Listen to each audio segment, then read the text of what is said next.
A Ellie é casada com o Carl. O sonho da Ellie é morar em cima de uma cachoeira na Venezuela. E aí ela morre.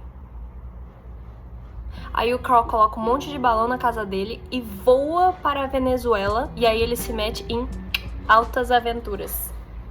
Desculpa. O único foco dele é colocar a casa em cima da cachoeira. E aí ele se fecha pra todas as coisas que acontecem ao redor dele. Tipo assim, ele não se importa nem com o cachorro que fala. Uma coisa bem comum de acontecer, da gente se fechar, é quando a gente perde alguém ou perde algo na nossa vida. A gente se fecha porque a gente não quer passar por essa dor de novo, ou a gente acha errado substituir. E aqui a gente abre um parênteses de que ninguém é substituível, porque todas as pessoas têm qualidades e detalhes específicos. A gente tem um pouco de receio de colocar esse mesmo sentimento, projetar ele em outra pessoa. E é difícil a gente fazer esse esforço. Ele é meio que obrigado a começar a perceber o outro quando ele entra em contato com personagens bem vulneráveis. O Russell, que é um escoteirinho. Esse Russell, ele conversa com o Carl sobre daddy issues e fala que ele raramente vê o pai. E aí o Carl, ele vê que o outro, mesmo sendo uma criança radiante, todos têm um sofrimento também. Porque às vezes a gente coloca uma venda no nosso rosto e fica vivendo o nosso sofrimento sozinhos. E entrando em contato com esses personagens, ele começa a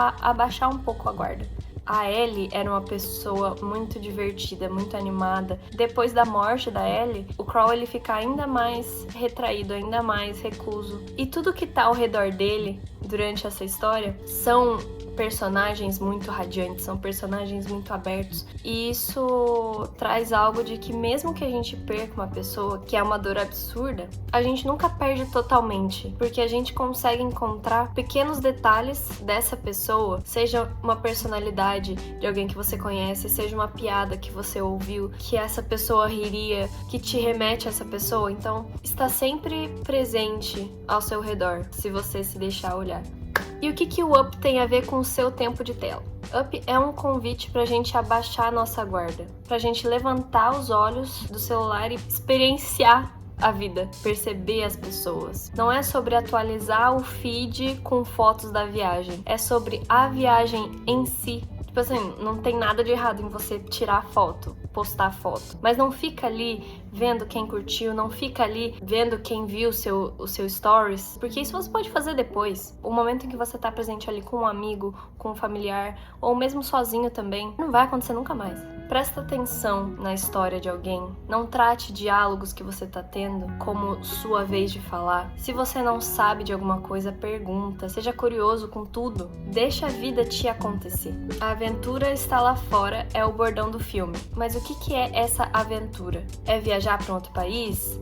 É você ganhar um prêmio de Hollywood? Pode ser, mas essa aventura também é um almoço com amigos, passear com seu cachorro. É você ouvir uma história que sua avó tá falando. São os momentos em que a gente tá presente. As coisas chatas são as coisas que eu mais me lembro. É a frase que o Russell usa quando ele fala sobre as memórias que ele tem com o pai. Tá falando sobre como ele gostava muito de tomar sorvete com o pai numa calçada. E ele vai falando e ele vai percebendo que o que ele tá falando é uma coisa muito trivial, é uma coisa muito boba. Quando a gente para pra pensar, às vezes esses momentos triviais mesmo são as coisas que mais se sobressaem. A aventura é a vida.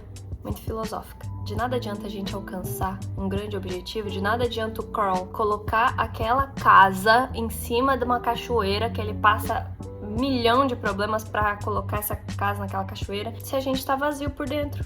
E é muito difícil a gente estar vulnerável. A gente se deixar ficar vulnerável é muito difícil, eu sei. Mas a recompensa da gente deixar as pessoas se preocuparem com a gente e a gente com elas também é muito melhor do que a gente ficar atrás dessa muralha que a gente constrói.